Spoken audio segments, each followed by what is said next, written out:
Hi, it's Teacher Paul. Today's book is Carl and the Meaning of Life. Carl's a pretty happy guy who goes on his daily business day after day until someone asks him a simple question. Why does he do what he does? And for whom? Carl goes on an adventure in this book to answer that relatively simple question.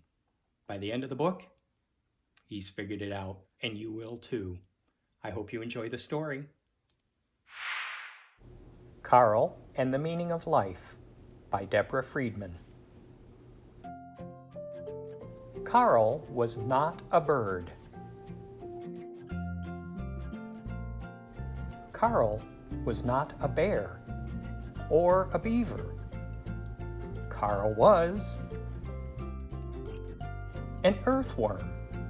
He lived underground, moving, always moving, burrowing, tunneling, digesting dead leaves, feasting and casting, turning hard dirt into fluffy soil, day after day. "Why?" asked a field mouse gathering seeds. "Why do you do that?" Why? Carl did not know why, but now he needed to find out. So Carl stopped making fluffy soil. "I'll be right back," he told the field mouse. He spotted a rabbit. Maybe she knew. "Why do I do what I do?" he asked her. "Oh, goodness, dear," she said. "I do not know. I do what I do for my babies." But Carl did not have babies. A fox appeared. Carl turned to the fox. "Why do I do what I do?" asked Carl. "Who do I do it for?" "For whom?" replied the fox. "Alas, my meal awaits. I am here for the hunt." But Carl did not want to hunt. "Why are you talking to the fox?" cried a squirrel. Carl was startled. "Because the field mouse is waiting and he wants to know what I am here for." The squirrel declared, "I'm here to plant trees. Trees are where I sleep." But Carl could not sleep, not high in a tree, and not without an answer for the mouse. He pushed on. And on. Hours turned into days until the soil was no longer fluffy. The ground around Carl turned barren and dry while he continued to search. What? Who? Why?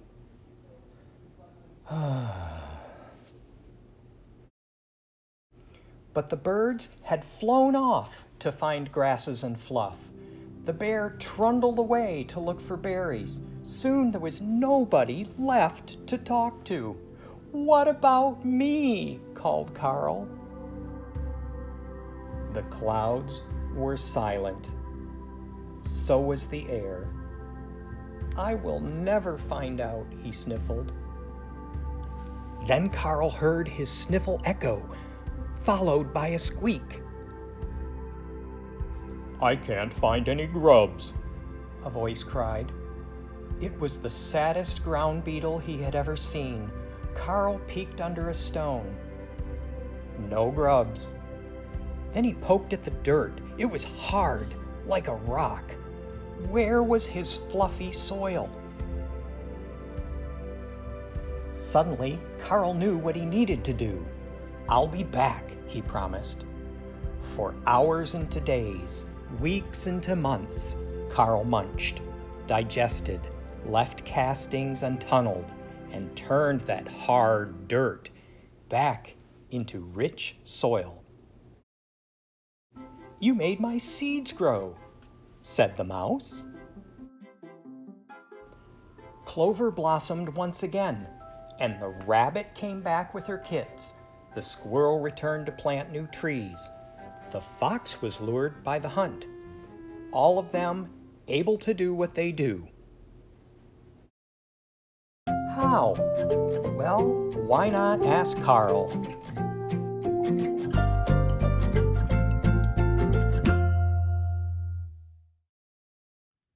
The end. At the end of this book, the author has a little note that says, "Have you ever watched squirrels running around or beetles skittering by and wondered, what are they doing or why do they do that?" Just like Carl, every creature in this book has an important job. The mouse, squirrel, rabbit, fox, and ground beetle all need each other, and our world needs them. Everything is connected, including you. How do you help the earth? I hope that's one of the things that you take away from this. The book is ended. The story's through. It's been my pleasure to read for you. Another time, another day, another tale will come your way. Thanks for listening.